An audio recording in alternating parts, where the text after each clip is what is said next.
Please join me in giving a warm welcome to His Excellency Minister Roslani. Very good morning, everyone, especially to His Excellency Bapak Desra Percaya, the Right Honorable Tony Blair, Bapak Anindya Bakri, the Chairman of Kadin, Chamber of Commerce, and distinguished guests, ladies and gentlemen. Definitely, it is an honor to have this opportunity to discuss these following topics in this forum. And Sir Tony, thank you for taking the time to come to our investment forum. This is very important for us because mentioned it a little bit in the beginning that in Indonesia we are aiming to have 8% growth under the leadership of President Prabowo Subianto. It looks like a very ambitious number, but we are here especially to try to convince you how we can manage to reach the 8%. It's ambitious because currently we still manage the growth about 5%. Indonesia, we are a growing economy, stable democracy. Mentioned that earlier, Indonesia is the biggest economy in ASEAN, counting about 40%. The biggest population in ASEAN, counting also close to 40% out of 650 million people. And the prediction by a lot of investment banking, a lot of think tank that Indonesia will be the 6th or the 7th largest economy in the world by 2045. And we would like everybody in this room is to be the part of our remarkable journey to become this, the power of economic in the world by 2045. Obviously, we have a lot of homework to reach that number, in terms of human capital, we would like to strengthen our human capital. Currently, based the number from our work department, out of 140 million people, actually only 12 to 13% with the background of diploma or university. So that's why definitely we need to improve our human capital. And one of the solutions, we also fully understand we cannot put everybody into college. So that's why we are pushing also for our vocational training and education. We would like to work with a lot of different companies. And not only that, we also give incentive, fiscal incentive for company participated in our vocational training and education up to 200%. Up to 200%. And not only that, if the companies also participated in our research and development, you can also enjoy the fiscal incentive up to 300%. So that's one of the priority also in our government, how we can improve our human capital, because we strongly believe that we can have a sustainable growth if only our people also growth with our economy. I think that's the theme. But in the same time, definitely in Indonesia, we are becoming more open country. Since 2021, we revised our negative investment list on our omnibus law job creation. In the past, I think more than 100 industry cannot be entered by a foreign party. Why? But now it's only 6 prohibited to be entered by a foreign party. Only 6 out of more than 100.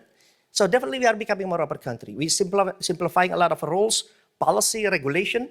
We try to harmonizing the law, the policy between the central government and local government. I think most of you already invest here in Indonesia. You know the challenge. Between policy in the central government and the local government. We have to acknowledge that. But now, under the leadership of President Prabowo, we are going to address all the issues. So that's why now, if you invest in Indonesia, you just need to come to our ministry.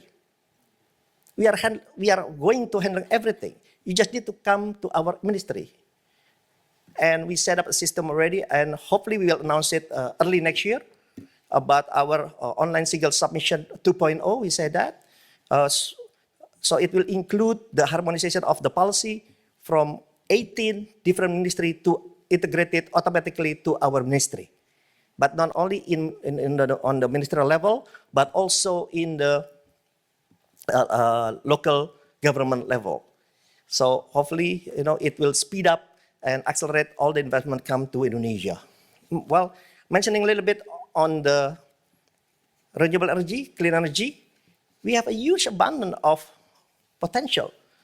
According to the number, we have the potential up to 3,700 gigawatts of potential of renewable energy, which is now only 1%. Only 1% has been developed, only 1%. So definitely, again, we have the potential from the solar, from tidal, hydro, and geothermal. Especially geothermal is very interesting. Why? Because Indonesia, we have the biggest reserve of geothermal in the world, especially in Java area. Especially in Java area. So this is one of our priority in the geothermal. We have potential up to 23 gigawatt of geothermal in Indonesia. Yes, we are still heavily dependent on the fossil fuel-based energy currently, up to above 60%, and we would like to reduce those numbers. And we also acknowledge we have the limitation in terms of resources, in terms of technology, in terms of people. So that's why we would like to work with all of you to achieve our net zero carbon emission by 2060, or sooner with the support of the foreign party. So, and all those potential, we would like to translate, to activate into implementation. And we strongly believe we can achieve that. Why investment is very important to achieve the 8% target? Because if you look at our structure, our economic growth, 53 to 54% actually come from our strong domestic consumption. 24 to 25% come from our investment. About 8 to 9% come from our government spending. Our export only contribute 2%. So that's why we would like to have the investment come to Indonesia, which is export-oriented. Also, in the same time, creating more jobs, quality jobs, that we would like to have. And, with the assistance of Sir Tony Blair and all of you in this room, we could achieve that number. Yes, it sounds very aggressive, but 8% is achievable. Because our President, Prabowo, said that you have to have a very ambitious target. You have to have a very ambitious target because, if you have only like 5%, well, it doesn't push you to work very hard. So, and Indonesia, with 282 million people, with abundance of resources, with huge potential in terms of renewable energy, in terms of commodity, in terms of everything, then we need to work hard and we need to work smart in order to achieve those goals. And we also have a huge abundance in carbon capture, in carbon storage. We are very pleased that British Petroleum also just announced that they will invest another 7.1 billion in carbon capture, carbon credit related.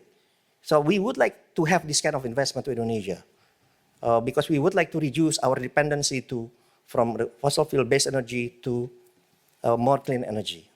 But in the same time, we would like also to improve our downstreaming. So that's why now our Ministry of Investment, not only investment, but also downstream energy, downstream industry. Because now we are doing some assessment up to 28 industry that we can do for downstreaming, from commodities, from fisheries, from agriculture. And one of the example, we would like to do the downstreaming in seaweed. Why? Because seaweed is, okay, this is a number already. So from 8 different industries, this is the map that we would like to do for the downstreaming, from the minerals, from oil and gas, plantation, marine, fishery, and also forestry. And from those, and the total investment is about 680 billion US dollar. And this is the forecast up to 2040. We know, again, we have a limitation in terms of, a lot of things. Out of 28, maybe we will pick 5 to 6 industry that we are going to push to have more impact in terms of economic growth, in terms of job creation, and also in terms of a value added. We would like to have to be a part of the value chains also. So I think I would like to give you some examples. Back in 2016, our export of nickel actually is only 1.3 billion US dollar. 1.3 billion US dollar. Now, 2023, our export of nickel after the downstreaming is about 33.4 billion US dollar. Now, so we would like to capture all the value added in Indonesia. And in nickel, for example, we would like to also to have the EV battery industry in Indonesia. Indonesia have the biggest reserve of nickel. In the past, they mentioned it to me about 24%, 25% of the reserve in the world of nickel here in Indonesia. But now actually up to 42%. With the new number, is up to 42% of the nickel reserve in the world is in Indonesia. So how we can determine out of 28, how we are going to pick 5 or 6 industries that we are going to develop in the downstreaming. So we make sure that we have the competitive edge. For example, one of the criteria is we have a reserve number 1 or number 2 in the world. Seaweed, we are the second largest seaweed producer in the world. But for a tropical seaweed, we are the number 1 producing seaweed in the world. And you may know already the downstream of seaweed, actually, it will involve a lot of potential. Obviously, nickel, obviously also in bauxite. So Indonesia, if you look at all of this, we are very blessed. We are very blessed. But we have to make sure that all this blessed from the God, we utilize it in the good way, in a more sustainable way, in a more proper way. Yes, we acknowledge we still have a lot of issue, a lot of problem in Indonesia, but hopefully with the new leadership under President Prabowo, we can resolve all this problem. We can achieve all our target, and together with you, we can achieve all the good things, not only in investment but also in the same time creating and improving our human capital. Thank you very much.